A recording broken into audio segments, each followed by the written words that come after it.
नमस्कार, health first में आप सभी का बहुत स्वागत है और मैं हूं आपके साथ जयती मिश्रा। दर्शकों, आज हेल्थ फर्स्ट में हम बात करने वाले हैं एक बहुत ही खास और महत्वपूर्ण टॉपिक पे।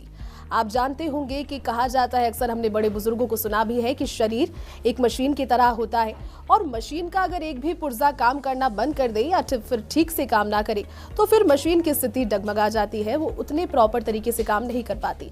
ठीक वैसा ही होता है हमारी बॉडी के साथ में भी।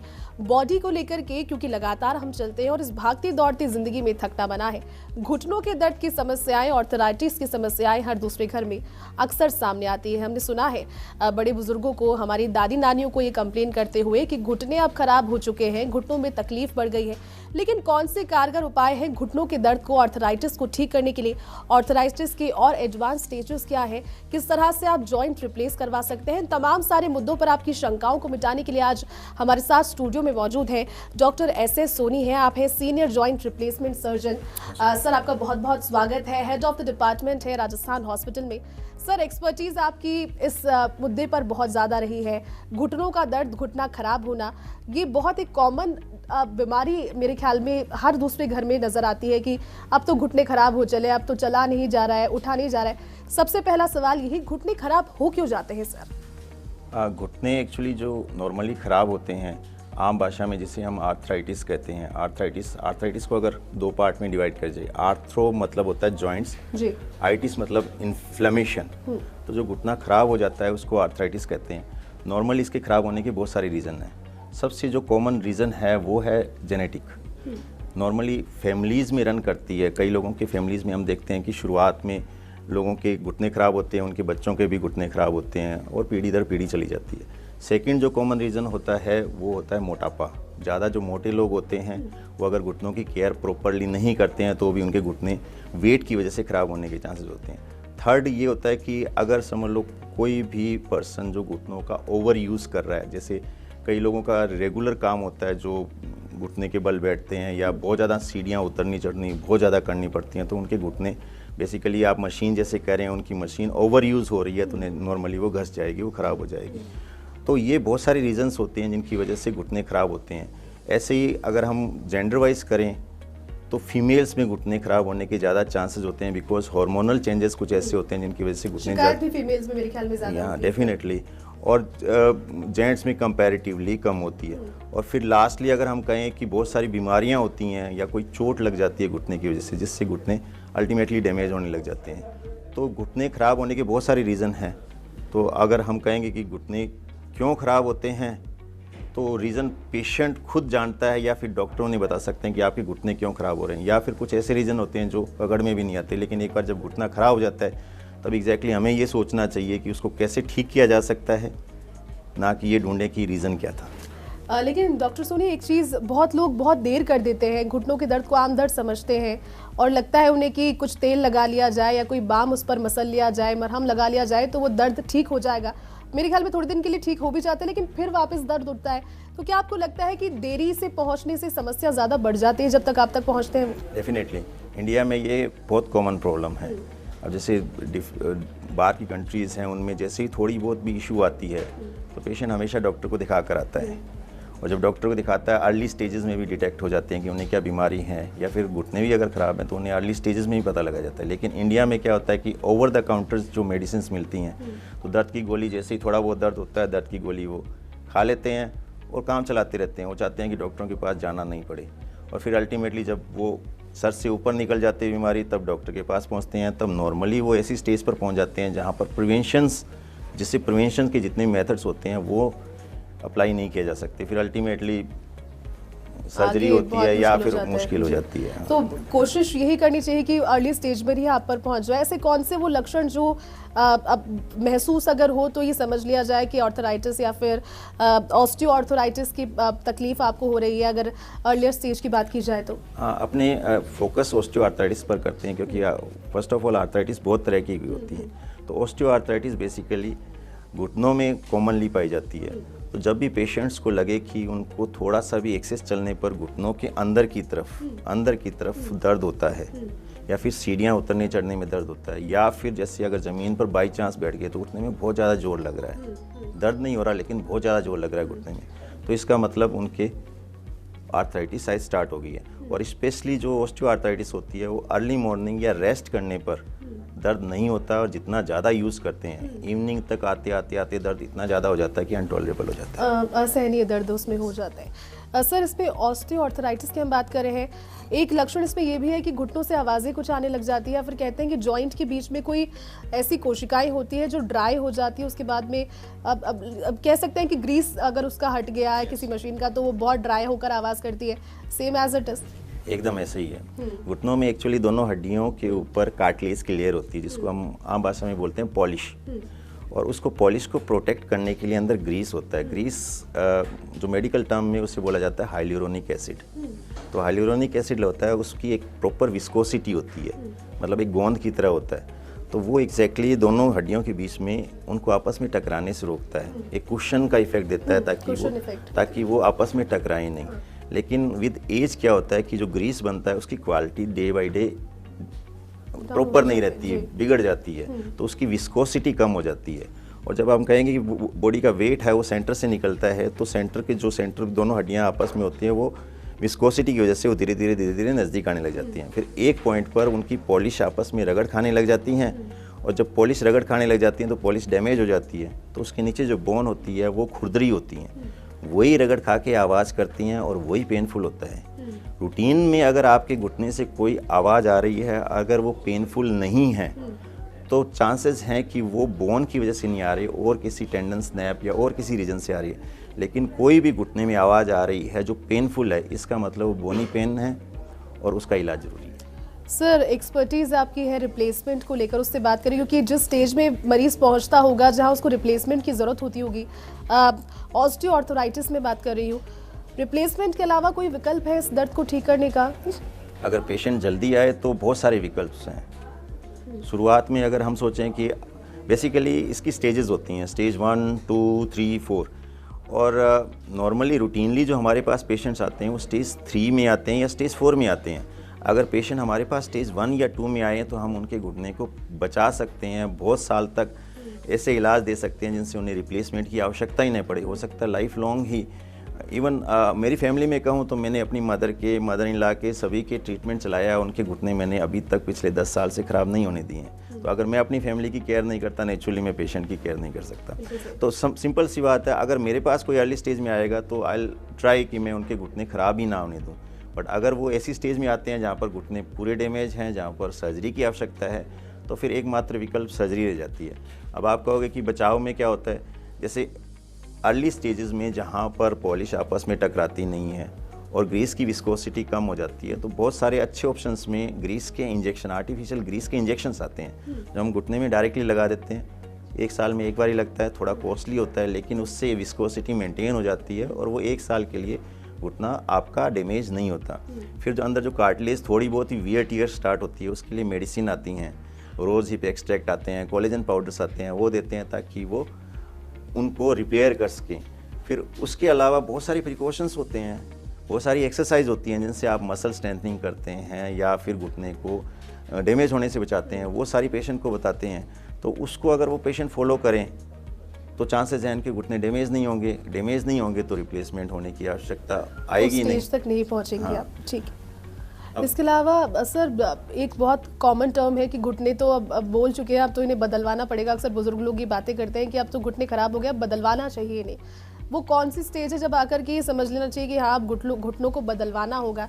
क्या ये रिप्लेसमेंट से ही उसी का जुड़ा हुआ एक टर्म है कि घुटने को बदलवाना है, मतलब रिप्लेस करवाना है जॉइंट को? घुटना बदलवाना एक जनरल टर्म है जो बेसिकली नी रिप्लेसमेंट की है, मतलब रिप्लेसमेंट यू कैन से बदलवाना एक तरह से। तो नी रिप्लेसमेंट का जो नॉर्मल हिंदी में टर्म्स आम भाषा में नॉर्मली यूज़ करते हैं वो घुटना बदलवाना ही लोग फॉलो करते हैं। अब कौन सी स्टेज में होता है? अब जैसे नॉर्मली, जैसे मैंने कहा था, 4 स्टेजेस होती हैं। फर्स्ट स्टेज में जनरली एक्सरे पर भी एग्जैक्टली पता नहीं लगता लोगों को, सिंपल थोड़ा बहुत पेन होता है। सेकेंड स्टेज में नॉर्मली आप जैसे बात करेंगे, दोनों हड्डियों जो एक फीमर की होती है, नीचे टिबिया होती है, उन दोनों के बीच में जो स्पेस होता है, नॉर्मली जब आप कहेंगे उनमें स्पेस 7 से 10 मिलीमीटर स्पेस होता है। तो नॉर्मली जब स्पेस कम होने लगता है, 7 से 10 मिलीमीटर कम होने लगता है, तो स्टेज 2 में इंटर कर जाता है। स्टेज 3 जब होती है, जब उनमें स्पेस 3 मिलीमीटर 1 to 3 मिलीमीटर बचता है। और स्टेज 4 वो होता है जब एक्सरे पर, ये सारे एक्सरे पर बता रहा हूँ, जब एक्सरे पर दोनों बोन्स आपस में टच करने लग जाती है, चाहे अंदर की तरफ चाहे बाहर की तरफ, जब टच करने लग जाती है वो स्टेज 4 होती है। तो जैसे पेशेंट स्टेज 4 में आता है तो पेशेंट को रिप्लेसमेंट की आवश्यकता होती है। अब स्टेज 1 में पेशेंट्स जैसे ही दर्द होती है तो उनको प्रिकॉशंस बताते हैं, कुछ एक्सरसाइज बताते हैं तो पेशेंट रिकवर कर जाता है। स्टेज 2 होता है तो उसमें जैसे ग्रीस के इंजेक्शन लगा देते हैं। स्टेज 3 आती है तो उसमें भी ग्रीस के इंजेक्शन लगा देते हैं, कुछ प्रिकॉशन एक्सरसाइज सारी ये चलती हैं ताकि थोड़े लंबे टाइम तक उसको पोस्टपोन किया जा सके। लेकिन जब पेशेंट स्टेज 4 में आ जाता है जिसमें एक्सरे में लगे कि ये दोनों हड्डियाँ आपस में टच कर रही हैं, स्पेशली एक्सरे लिया जाता है वेट बेयरिंग एक्सरे, मतलब पेशेंट को खड़े होकर वजन देकर किया जाता है। तो जब बोन आपस में टच करने लग जाती हैं तो इसका मतलब उन्हें ऑपरेशन की आवश्यकता है। लास्टली पेशेंट को ऑपरेशन की आवश्यकता होती है अगर बोन टच करने के बावजूद अगर पेशेंट कहता है मेरे पेन नहीं है।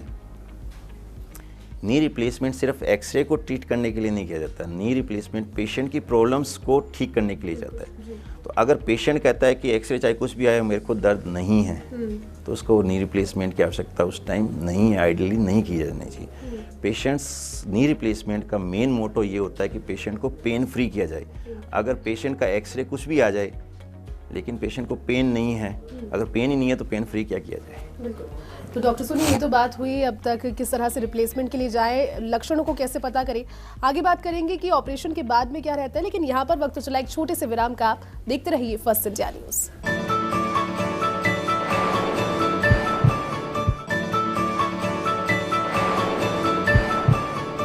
ब्रेक के बाद एक बार फिर से हेल्थ फर्स्ट में आप सभी का बहुत स्वागत है। अब ब्रेक पर जाने से पहले बात कर रहे थे ऑर्थराइटिस की, और डॉक्टर सोनी हमारे साथ में है और इस विषय के बहुत ज़्यादा एक्सपर्ट है। वो लगातार जानकारी दे रहे थे कि रिप्लेसमेंट शब्द सुनकर डरने की ज़रूरत नहीं है, लेकिन अर्ली स्टेज में अगर उसे डिटेक्ट कर लिया जाए तो रिप्लेसमेंट की ज़रूरत भी नहीं होती है, पहले ही उसे ठीक कर लिया जाता है। लेकिन डॉक्टर साहब, रिप्लेसमेंट कर लिया गया है, टोटल नी रिप्लेसमेंट भी हो गया है, उसके बाद में कितना समय लगता है मरीज को अपने पैरों पर एक बार फिर से चलने के लिए? वो ख्वाब कब पूरा होता है कि नहीं यार अब एक बार फिर से चलिए, शुरू करते हैं चलना? अगर मेरी बात कहूँ तो मैं पेशेंट को, ज़्यादातर पेशेंट्स को नेक्स्ट डे बिना सपोर्ट के इंडिपेंडेंटली चला देता हूँ। पेशेंट को थोड़ा हेजिटेशंस होती हैं, लेकिन पेशेंट से पहले हम बात करके उनको काउंसिल करते हैं। और जो पेशेंट हमें लगता है कि they are very tough, easily they can, वो आराम से पेन को टॉलरेट कर सकते हैं, थोड़ा सा सॉलिड है, तो उनको ऑपरेशन के नेक्स्ट डे हम कहते हैं खड़े हो जाओ, चलो, दे स्टार्ट वॉकिंग। कई पेशेंट्स होते हैं जैसे खासकर आप कहोगे मोटी फीमेल्स होती हैं या शॉर्ट स्टेचर, या कई जो बहुत पेन टॉलरेंट कम होती हैं, जिनकी पेन सेंसिटिव होती है, तो उनको हम पहले शुरुआत में वॉकर से चला देते हैं, फिर वो एक आध दिन में यूज टू हो जाती हैं, फिर बाद में वो बिना सपोर्ट भी चलने लग जाती हैं। तो पेशेंट के चलने की इशू नहीं होती, स्पेशली जब पेशेंट जल्दी चलने लग जाता है, दे फील कॉन्फिडेंट, वो फील करते हैं हम ठीक हो रहे हैं, तो यही कॉन्फिडेंस होता है जो उनको आगे जाकर वो ठीक करता है। तो चलने से बाद में पेशेंट धीरे धीरे, कई लोग स्टिक से चलते हैं, कई लोग फिर स्टिक छोड़ देते हैं, फिर और कॉन्फिडेंट फील करते हैं तो इंडिपेंडेंट चलने जा देते हैं। शुरुआत में उनकी चाल जैसे ऑपरेशन से पहले होती है, टेढ़ी मेढ़ी चल रही होती है, तो उनकी चाल पर भी हम वर्कआउट करते हैं ताकि उनकी चाल पुरानी चाल ना रहे, उनकी चाल एकदम नॉर्मल पर्सन की तरह चाल हो जाए। तो ये सारी चीज़ें फोकस किए जाते हैं। तो ठीक होना बेसिकली एक तो चलने पर फोकस करना होता है, दूसरा हमें फोकस करना होता है नी बेंडिंग पर। अब बहुत सारे पेशेंट ये सोचते हैं कि हम जल्दी बैंड करेंगे तो टाँके खुल जाएंगे या पता नहीं कुछ बिगड़ जाएगा, बट आइडियली जैसे हम ऑपरेशन करते हैं तो सारे टिश्यूज सॉफ्ट होते हैं, तो सॉफ्ट में वो जितनी जल्दी बेंडिंग कर सकते हैं उतना उनके लिए ईजी होता है। पर एक बारी जब वो टाँके आपस में चिपकने लग जाते हैं तो वो थोड़े हार्ड हो जाते हैं और फिर बाद में बेंडिंग डिफ़िकल्ट होती जाती है। आइडियली ऑपरेशन के बाद बेंडिंग के लिए पेशेंट को आराम से बेंडिंग के लिए 2 महीने मिलते हैं, तीसरे महीने में थोड़ी डिफ़िकल्ट बेंडिंग होती है, चौथे महीने में बहुत डिफ़िकल्ट होती है और 4 महीने के बाद पेशेंट की बेंडिंग अचीव नहीं होती। तो मेरे ज़्यादातर पेशेंट्स में जो मैं फॉलो करता हूँ उसमें मैं पेशेंट को बोलता हूँ अगर पॉसिबल हो चाहे 15 दिनों में पूरा बेंड करके बैठ जाओ, और चलना हो इंडिपेंडेंट चलो, क्योंकि हम सर्जरी परफेक्ट करते हैं उसमें चांसेस ये होता है कि कोई लैक्सिटी या इम्बैलेंस नहीं होता, तो पेशेंट आराम से चल सकता है। तो पेशेंट की रिकवरी फास्ट कराते हैं, हमारा फास्ट रिकवरी प्रोटोकॉल है। तो पेशेंट, बहुत सारे पेशेंट ऐसे होते हैं जब स्टिच निकलवाने आते हैं 3 वीक्स के बाद, तो उनकी चाल देखकर कोई ये नहीं कह सकता कि उनकी सर्जरी हुई है। ये बहुत बड़ी बात है अपने आप में, और कई लोगों की दुआएं भी आपको मिलती होगी, क्योंकि चलना पैरों पर खुद के एक बहुत बड़ी बात हो जाती है। इंसान कॉन्फिडेंट फील करता है, आपने बिल्कुल ठीक कहा। और मेरे ख्याल में जो विल पावर है वो यहाँ से शुरू होती है कि आपकी कितनी क्विक रिकवरी हो रही है। लेकिन डॉक्टर सोनी, इसके बाद में घुटना रिप्लेसमेंट के बाद में लोगों में एक टैबू है कि बहुत ज़्यादा दिनों तक चल नहीं पाता है। आप उसके बारे में बताइए कि घुटना रिप्लेसमेंट के बारे में कितना लॉन्ग लास्टिंग हो सकता है, एक रिप्लेसमेंट के बाद में कितने अच्छे से काम कर सकते हैं? इसके बारे में मैं सिंपल सा आपसे बात करता हूँ। आप जब नई कार लेते हैं तो क्या आपको पता है वो कितने साल चलेगी? नहीं पता। सेम यही घुटना हम जो लेते हैं तो हमें पता नहीं होता कि पेशेंट उसको कैसे ध्यान रखेगा, तो हम उसे ध्यान रखने का बोलते हैं। जैसे कार की रेगुलर सर्विस होती है तो हमें बोलते हैं कि रेगुलर हमें आके दिखाओ। कार में टायर प्रेशर ठीक रखते हैं, हम कहते हैं कि भाई रेगुलर एक्सरसाइज करो, इसके बॉडी पार्ट्स हैं जो बोन स्ट्रॉन्ग रखो, आप इसकी केयर करो, गिरो पड़ो मत, कार को जाकर कहीं आप टक्कर मार के गिरा दो तो फिर वो फ्रैक्चर हो जाता है। सेम वैसे ही अगर हम बोन में फ्रैक्चर हो जाएगा तो घुटने में भी असर पड़ेगा। तो एग्जैक्टली अगर कोई डॉक्टर ये बोलता है कि ये 10 साल चलने वाला घुटना या 15 से, एग्जैक्टली ऐसा कुछ नहीं है। ये सारा पेशेंट्स पर डिपेंड करता है कि वो उस घुटने को कितने साल चलाया जाता है, और डॉक्टर पर इसलिए डिपेंड करता है कि डॉक्टर ने उसमें अलाइनमेंट और स्टेबिलिटी प्रॉपर दी है कि नहीं। अगर घुटने में सर्जरी करते वक्त अलाइनमेंट और स्टेबिलिटी प्रॉपर नहीं है तब वो वैसे बिगड़ जाएगा। जैसे नया घर आपने बनाया, अगर घर की नींव मजबूत नहीं होगी तो घर ही ढह जाएगा।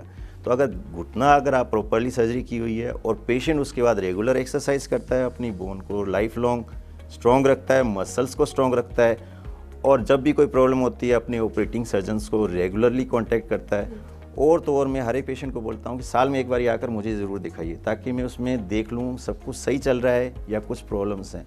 अगर सब कुछ सही चल रहा है इट्स गुड। तो एग्जैक्टली कितने साल चलेगा, मैं चाहता हूँ मेरे पेशेंट्स में घुटने बदलने के बाद 40-50 साल या दोबारा बदलाने की जरूरत ही ना पड़े। तो उनको इस चीज़ के लिए लाइफस्टाइल का, दिनचर्या का और खाने पीने का कितना ज़्यादा रोल होता है? क्या ऐसा खा सकते हैं जिससे जो कैल्शियम की कमी है घुटनों की या फिर हड्डियों की लेकर के, जॉइंट की किसी बीमारी को लेकर कहा जाता है कैल्शियम की कमी से एक शुरुआत होती है, क्या ऐसा खाएं और क्या दिनचर्या रखें जिससे ऐसी नौबत ही ना आए? कैल्शियम किसी की बोन वीक हो जाती हैं तो रूटीनली जो खाने में मिल्क प्रोडक्ट्स होते हैं इनमें कैल्शियम काफ़ी अच्छा होता है, और वेजिटेबल्स में कंपैरेटिवली कम होता है। आपके बहुत सारी सप्लीमेंट्स होती है, कैल्शियम की टेबलेट्स मिलती हैं, और अगर कोई हार्मोनल प्रॉब्लम्स हैं या उसकी वजह से बोन वीक हो रही हैं तो डॉक्टर्स, एंडोक्राइनोलॉजिस्ट या ऑर्थोपेडिक सर्जन्स होते हैं, ये बहुत सारी हार्मोन्स थेरेपी देते हैं, या फिर आजकल बहुत सारी मेडिसिन आ रखी हैं जिनसे आपकी बोन में कैल्शियम की अवेलेबिलिटी बढ़ जाती है तो बोन स्ट्रॉन्ग हो जाती है। तो अगर घुटना बदलने के बाद किसी की लगती है बोन्स वीक हो रही है तो ये ट्रीटमेंट हम रेगुलरली देते हैं ताकि उनकी बोन्स वीक ना हो। सब बात हमने की आपकी एक्सपर्टीज़ भी, और जब मैं पढ़ रही थी आपके बारे में तो बहुत सारे केसेस थे आपके और बहुत सारे रिव्यूज़ थे। ऐसा क्या आपके स्पेशल में खास है? क्या ऐसा ट्रीटमेंट आप या जादू कह लीजिए जो करते हैं, जो आपके पेशेंट्स लगातार आपके पास खींचे चले जाते हैं बिना किसी सेकंड थॉट के? अगर परेशानी है तो डॉक्टर सोनी ही एकमात्र उन्हें रास्ता नज़र आते हैं। एग्जैक्टली क्या है कि फर्स्ट ऑफ ऑल जो मैं ये मानता हूँ कि पेशेंट पहले से ही डरे हुए होते हैं ऑपरेशन के नाम से। तो फर्स्ट ऑफ ऑल जब मैं बात करता हूँ तो उनके दिमाग से डर निकालता हूँ कि नी रिप्लेसमेंट कोई इतनी बड़ी सर्जरी नहीं है। जो पुराने टाइम में एक हवा बनाया हुआ था कि बहुत बड़ी सर्जरी है, अगर किसी भी पेशेंट को बोला जाए कि बहुत बड़ी सर्जरी है तो पहले पेशेंट पहले ही डर जाता है। तो हम पहले ये बोलते हैं कि ये एक रूटीन बोर्ड के एग्जाम से पहले डर जाते थे, नॉर्मल टेस्ट में नहीं डरा करते थे। तो हम उनको बोलते हैं कि बहुत ही आसान सी सर्जरी है, मैं थोड़ी स्पीडली सर्जरी करता हूँ तो मेरी सर्जरी आज ज़्यादातर 20-25 मिनट में हो जाती है। तो जब मैं बोलता हूँ 20-25 मिनट लगेंगे, थोड़ा सा टाइम लगेगा, बहुत ईजी सर्जरी होती है, कुछ नहीं करना, छोटी सी बोन काटनी, इधर से छोटा बोन है, छोटा सा चीरा लगेगा, आपको पता ही नहीं लगेगा। उसके बाद अगले दिन खड़े होकर चला ही देंगे। वो कहते कैसे चलेंगे, मैंने कहा वो हम पर छोड़ दो। तो जब ऑपरेशन के टाइम मैं इंश्योर करता हूँ कि स्टेबिलिटी पूरी आए, अलाइनमेंट प्रॉपर हो, तो जब हम चलाते हैं तो मेरे को भी कोई डाउट नहीं होता कि पेशेंट नहीं चल पाएगा। Most of the patient 90% patient मेरे इंडिपेंडेंटली चल जाते हैं।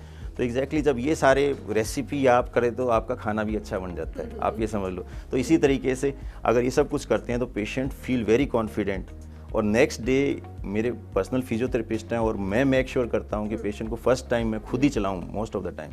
तो जब पेशेंट देखता है कि डॉक्टर खुद आकर हमें चलाने की कोशिश कर रहा है तो वो बहुत कॉन्फिडेंट फील करते हैं। यही सारी चीज़ें होती हैं, छोटी छोटी चीज़ें होती हैं जिनमें पेशेंट को लगता है कि हम सर्जरी तो कराने जा रहे हैं लेकिन हम ठीक होंगे। एक सर्जरी के नाम से जो डर लगता है वही कि हटाना जरूरी है। चीर-फाड़ होगी या फिर बहुत दिनों तक रेस्ट करना पड़ेगा, मेरे ख्याल में आधी चीज़ तो आपकी हंसमुख स्माइल देखकर ही लोगों की डर मिट जाता होगा और उसके बाद में आप काउंसलिंग भी उनकी करते हैं। एक आप दर्शकों तो मैं चाहूँगी कि आप बताएं कि किस तरह से अगर ये बीमारी उन्हें सता रही है तो आपसे किस तरह से कांटेक्ट कर सकते हैं, आप कहाँ पर अवेलेबल होंगे, और आप अपनी ट्रेनिंग के बारे में एक बार उन्हें बता देंगे तो और ज़्यादा कॉन्फिडेंस उनमें आ जाएगा यहाँ से। एक्चुअली मैं राजस्थान हॉस्पिटल, महावीर जयपुरिया राजस्थान हॉस्पिटल, ये आपको पता होगा वर्ल्ड ट्रेड पार्क है, उसके सामने नया हॉस्पिटल है, काफ़ी अच्छा और फेमस हॉस्पिटल है। तो उसमें ऑर्थोपेडिक डिपार्टमेंट को हेड करता हूँ और रेगुलरली वहाँ पर अवेलेबल होता हूँ संडे को छोड़ के, और ज़्यादातर सर्जरी मैं वहीं करता हूँ। और कभी भी कोई भी पेशेंट आए मैं अवेलेबल होता हूँ ओपीडी में, तो आप कभी भी, बाकी मेरे फेसबुक पेज हैं, मेरे यूट्यूब चैनल हैं, तो उन पर भी डिटेल से अगर कोई जानना चाहे तो वहाँ पर। आपने यूट्यूब का जिक्र किया, एक मेरा अंतिम सवाल रहेगा, यूट्यूब एक ऐसा प्लेटफॉर्म है जिसमें हम बहुत ज़्यादा चीज़ें, अब क्योंकि कोविड एक बार फिर से शायद हो सकता है कि ये करे कि हम लोग ऑनलाइन क्लासेस फिर से शुरू करें, किसी को अगर कोई डाउट है और अर्लियर स्टेज में कुछ देखना है तो आपके यूट्यूब वीडियोस भी उन्हें हेल्प कर सकते हैं वहाँ से। मेरे बहुत सारे यूट्यूब्स नी रिप्लेसमेंट से बचने के लिए और न्यू रिप्लेसमेंट होने के बाद क्या ध्यान रखना चाहिए, काफ़ी वीडियोज़ मैंने अपलोड किए हैं जिसमें पूरी डिटेल्स, एक एक चीज़ें डिटेल से बताई गई हैं। तो वो आप डॉक्टर एस सोनी नी स्पेशलिस्ट के नाम से भी यूट्यूब चैनल है। मेरी ट्रेनिंग एक्चुअली मैंने ट्रेनिंग डॉक्टर रानावत से लिए, चित्तरंजन रानावत, जिन्होंने अपने पूर्व प्रधानमंत्री अटल बिहारी वाजपेयी का नी रिप्लेसमेंट किया था। तो उनके पास जाकर यूएस में ट्रेनिंग ली थी और उनके जितने भी प्रोटोकॉल्स हैं या जितने भी रूल्स हैं सर्जरी के, वो सारे फॉलो करता हूँ, क्योंकि जो वो मास्टर हैं जिस चीज़ में, मैं डेफिनेटली ज्ञान आपको वहां से आया डेफिनेटली मैं बिल्कुल।